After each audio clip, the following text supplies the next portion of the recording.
have a question to you exactly about the culture, the cyber security culture. Recently, it happened that people using these sport apps, tracking sport activity, they publish a map of people making sport, and this caused the spotting of a few military bases around the world.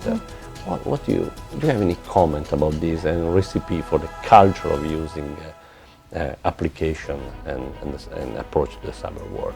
So this recent event where the data about people's exercise and body statistics was sent to the cloud and then shared to sort of show the spread of how these different applications and different measures were being used did expose military bases and a lot of information. I would think about it this way. We are in an age where the data that's available, that we create, that people create, that the world creates, has enormous benefits. We can figure out when to water a field, for instance, by satellite data that shows what parts of a cornfield are hotter or drier. So the benefit for feeding people, for instance, is enormous based on the new gains in data that we have. But there's a dark side also. And this fitness story is a perfect example, right? Where there should have been some people, if you're at a military base, that should never be exposed publicly, then you don't get to wear a bracelet that sends up to the cloud all the data about your vital signs, right? So what we have to be careful about is thinking that there is one solution to any of this, right? It's situationally dependent, it's personally dependent, and it requires people to think.